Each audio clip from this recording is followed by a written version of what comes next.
Ladies and gentlemen, I'm hugely proud to open the speaking at the 2019 BFBA Farriers Focus.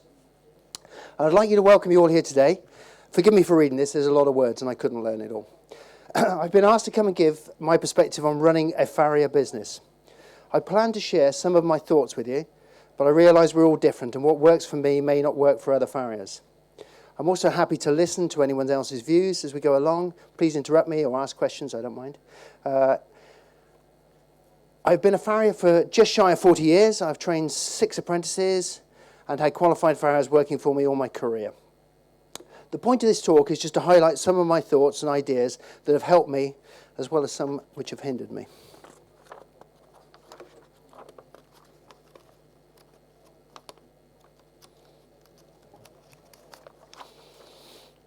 Okay. So I'm not going to tell you how to save pennies on various actions and purchases. After all, we all hit things with hammers. So the subtlety of Martin Lewis and his compare the market, etc. will be lost on us.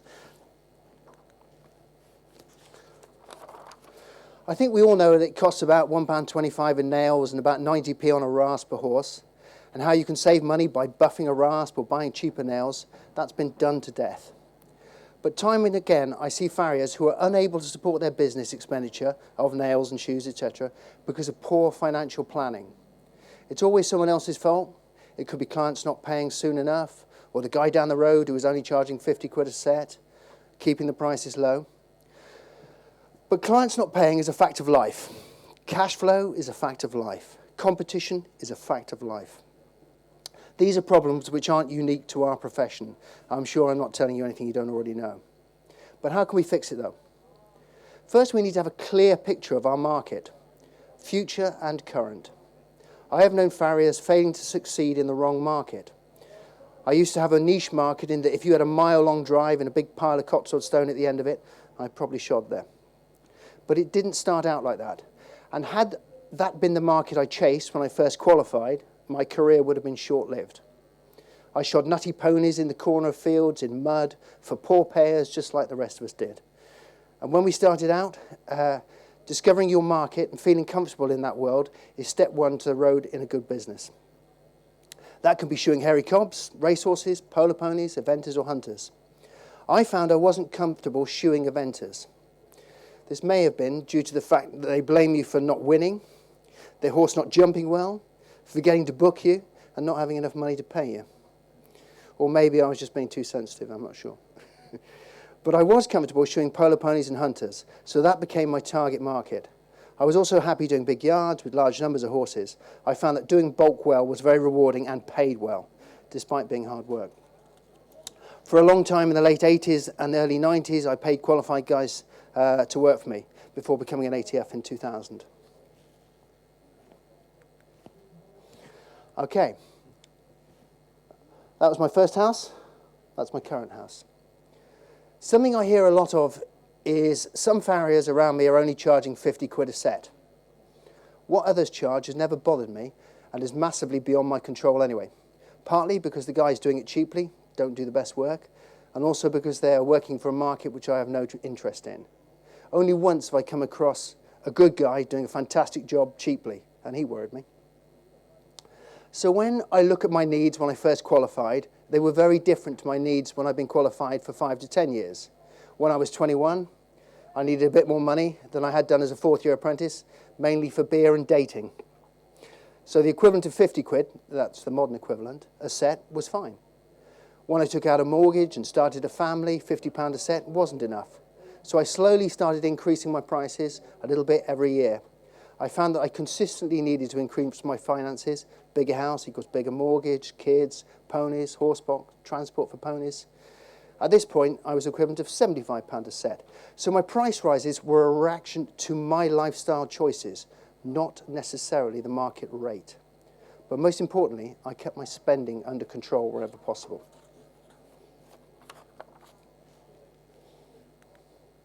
Okay. I started out shoeing out of the back of a mini Metro post van in red.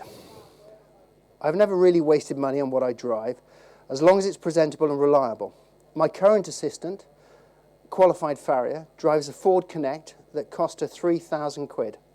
She is in her 4th year of driving it and shoeing from it. It has cost her about £20 a week in depreciation. My friend drives a top-of-the-range Amarok pickup. It's 5 years old and now worth 10,000 quid compared to the new one of 48,000 which he paid for it. That's a depreciation of £150 a week.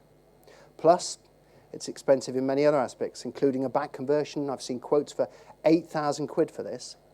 And I've seen Farriers in both these vehicles, and plus everything in between. I did a survey once in yards where I wasn't the only farrier by asking the horse owners what vehicle the other farrier drove. Not one could tell me, but they could tell me whether the farrier was pleasant or grumpy.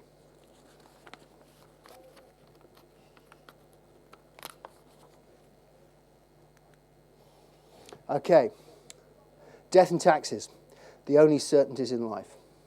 The more we earn, the more tax we pay. Personally, I've never worried about that, and if I had, I wouldn't have achieved the profits I have. These profits are what pays my salary and funds the deposit on my house purchases. I've never been tax averse, and I keep my business expenditure as low as possible. I claim everything that I'm entitled to, but don't spend a pound in order to save 25 pence in tax. Yes, I paid plenty of tax at 40% as well, until I discovered that being a limited company stopped the 40% bit. VAT, I've been VAT registered for most of my career, and the current limit of 85,000 quid, which equates to £326 a day, or 4.5 sets of shoes. I earn closer to £400 a day, plus VAT, and I employ a qualified farrier 1 day a week, where we turn over £800 a day, which puts me approximately £800 a week over the VAT threshold. So being under it isn't an option. So having always been VAT registered, it seems easier for me to get my head around it. And it's made easy by operating what they call a cash accounting system, where I pay Her Majesty's Revenue 11% of my turnover. This makes being VAT registered very much easier. It means I don't have to be 20% more expensive than my competitors. I only have to be 11% more expensive. And that's easily absorbed. I've heard of farriers working 4 days a week in order to avoid VAT and back pocket cash payments, but I've worked 5 or 6 days a week and employ people. I understand we're all different, and this won't work for everyone, but it's always worked. But I've always grafted, and it works for me.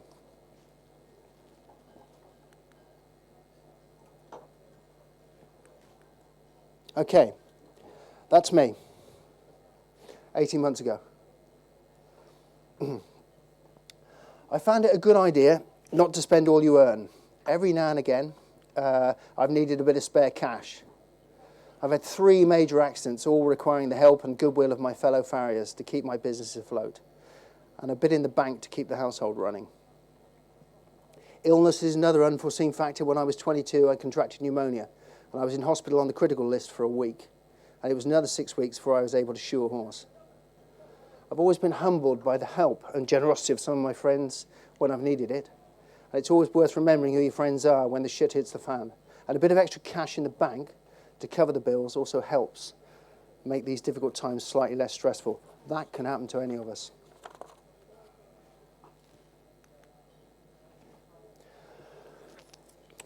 Personally, I don't like borrowing money unless I absolutely have to. Borrowed money has its place, but another way of looking at it is buying money. No one borrows money from a position of strength, and people always borrow based on their best turnover. So while repayments seem quite doable initially, when you factor in some of the variance of our job, suddenly those payments can seem very high. If you've got £10,000 in the bank, then it's okay to borrow up to that amount to aid cash flow. But if you have no money in the bank and borrow 10,000 quid, you may run into problems which take years to resolve. Of course, some people are able to juggle borrowed money very effectively. I haven't been able to do that. But I have always enjoyed the peace of mind that comes with not being heavily in debt.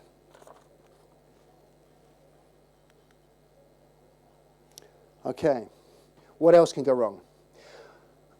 We are businesses that can be affected by many ways. So if we spend everything that we earn, we can get caught out big time.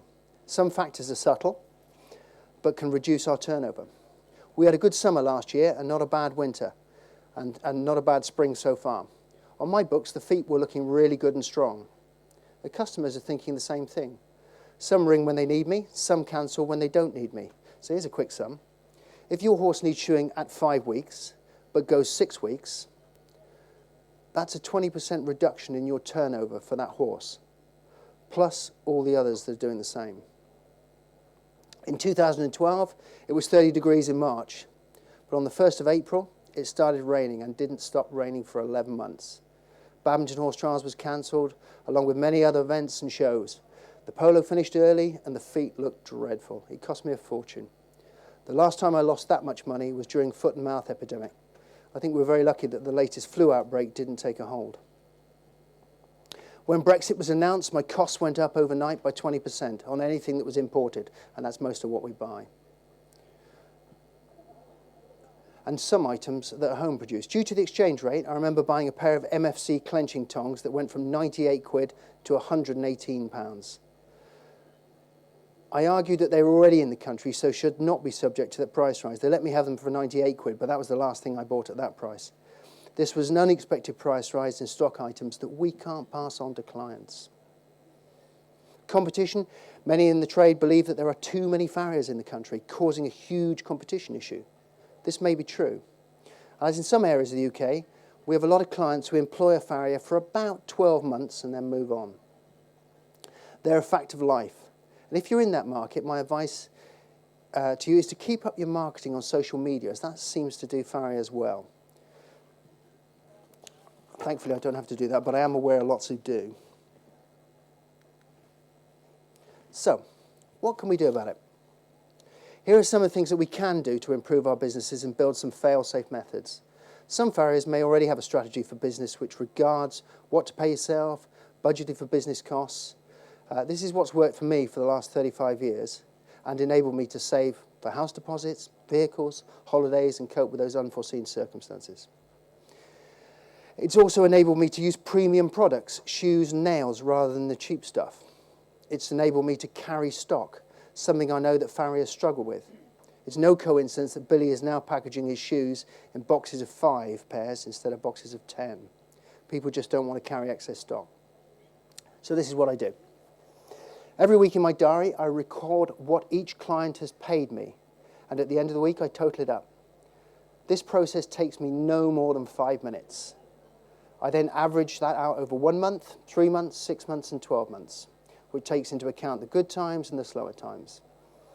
I then take 30% of that figure, which is my salary, and I adjust my spending accordingly. I don't spend what I don't have. So if I turn over an average of £2,000 a week, then I pay myself £600 a week, which is the equivalent to £31,200 a year. Expenses are paid out of the business account, so that's easy to see where the money is being spent. My business's expenses should not exceed £600 a week. This includes my van, shoes, nails, insurance, and professional fees, etc. If it does go above this, then I need to get my spending under control. My tax liabilities should also not exceed £600 a week. This includes VAT and income tax, so that when the bill comes, I have the money to pay it. Finally, I have a fund of 10% of my turnover, which equates to £200 a week. This is my savings and allows me to plan for my property needs and my retirement plans. So there's a bit of work in that, but man, is it profitable to do it.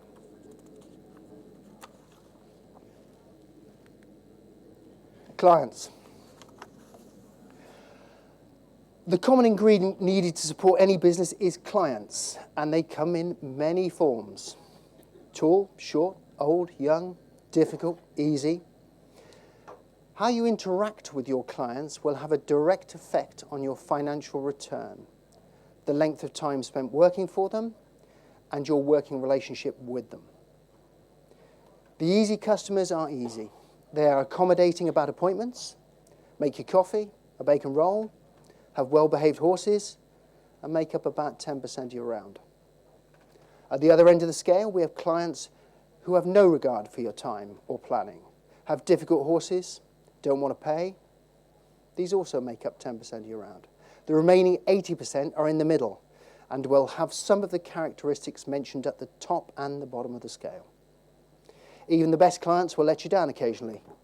But how you deal with each situation will decide whether the next farrier to appear in the area will receive a call from your client. The biggest decider for me is how the client affects my pound to hour ratio. If I have a full book and one client is very demanding, loses lots of shoes, is erratic about appointments, or not prompt with payment, it may make economical sense to part company on good terms wherever possible. If their horse management makes them unprofitable, then concentrate your time and efforts on those clients who do make you money. My choice of clients to work for has nothing to do with personal likes or dislikes. If it's a good yard, with prompt payers and nice horses, but I can't stand the owner, they will never realize my personal feelings. I can be pleasant and genial to anyone and to everyone and take their money. I've always told my apprentices to do it with a smile on your face because you're going to do it anyway. But bearing that in mind, I would just like to say that working for some clients can be stressful. A reasonable level of stress isn't something which I've ever worried about. It gets me up in the morning, drives me to be on time, resolve problems with horses, clients and management. But beware those clients who cause you anxiety. It's my least favourite feeling and does your mental health no good at all. These days I distance myself from anybody who causes me anxiety.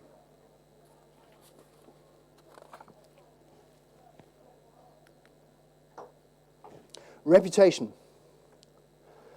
There are many public relations companies who are dedicated to assisting businesses with their reputation management, as they know that a good reputation can dramatically improve your business in countless ways.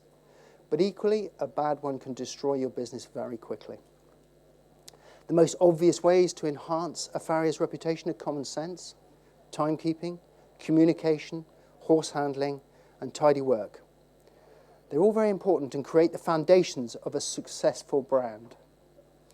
But the areas that I've worked hard on improving further have been my vet-farrier relations, my ability to articulate complex situations in an easy-to-understand language without patronising clients or undermining other professionals. As farriers, we can often suffer from a phenomenon I call strawberry and vanilla. Strawberry, as you can imagine, is when your reputation is strong, your opinion is sought by clients, vets, fellow farriers, and general public. Vanilla, on the other hand, is just existing, nailing shoes on clients' horses with very little added value to anyone, including the horse itself. One possible cure for vanilla is basic level CPD, continuing professional development, but it needs to be worthwhile CPD, or even better, studying for higher exams. Nothing moves you towards strawberry quicker than the journey to further qualifications. I'm sure all those who have them can vouch for the value of reading and practicing for one of the many options that are available to farriers these days. For me personally, I found that training apprentices enhanced my farrier business. Whilst making me some money, my skills were sharpened by teaching willing students. I even took myself off to see Billy, Jim, Grant to make sure that my shoemaking and foot trimming was of good standard and I wasn't going to disadvantage the young guys I was teaching. My son is now a qualified farrier and very good at keeping me up to scratch on the standards front. Going that extra mile adds value to you personally as well as your farrier business. Okay, that's a bit small. In order to remain with the same buying power, we have to have a method of increasing our prices. Here's mine. On every invoice, and it says it at the bottom there, on every invoice a client receives, they have a notification of a 3% annual price rise, which can be adjusted up or down. In simple terms, this means every 4 years I have an increase of approximately 10 to 12% per horse. How many people can claim that? All the clients receive fair warning every month for 12 months in black and white. If every farrier did this, we'd all be in a better place. Payment methods. I prefer to receive bank transfers. I know they're a bit marmite with farriers, but I think they're a good thing. I can easily keep track. I don't have to spend ages looking for somewhere to park and then standing at the queue in a bank anymore. I know some farriers who insist on cash or cheque whilst at a yard, but again, it's a case of knowing your clients and what works best for you. So just a few points to take away. Know your market and be comfortable in it. Keep your spending under control, or at least relative to your turnover. Do it with a smile. Keep self-improving and build your reputation. I'd like to thank you all for your time and hope you've enjoyed my thoughts and maybe find them useful.